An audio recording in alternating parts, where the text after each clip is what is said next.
बीवी जी, आपसे कोई साहब मिलना चाहता है। कौन? Hello miss Jalaluddin Ahmed. अरे आप। आपके यहाँ सलाम दुआ का रिवाज नहीं होता? हाँ, अस्सलाम वालेकुम। आप यहाँ कैसे आ गए? वो आपकी सहेली है ना डॉक्टर जोया, उन्होंने भेजा है।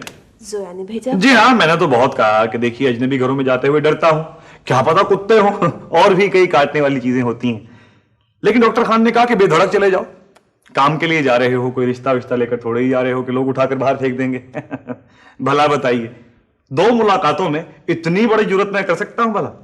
कोई जरूरी काम से भेजा है जोया ने? हाँ, काम तो जरूरी है और आप तस्वीर बना रही हैं। गुस्ताखी माफ, ये आपने सब्ज रंग ज्यादा कर दिया। यहां जर्द और नारंगी रंग को शामिल करें तो बाहर के रंग आ जाएंगे। असल में बात यह है कि मैं डॉक्टर जरूर हूं, लेकिन मेरी रूह आर्टिस्ट की है।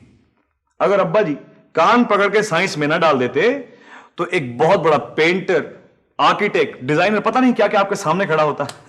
काम बता रहे थे आप? हाँ, वो तो मैं बताना चाह रहा था, लेकिन क्या है कि तुम मुखातिब भी हो, करीब भी हो, तुमको देखूं कि तुमसे बात करूं। जी। जी गोली मारी है। एक बात बताइए, आप कुछ परेशान परेशान सी रहती हैं, और ये आप बार बार अंदर की तरफ क्या देख रही हैं?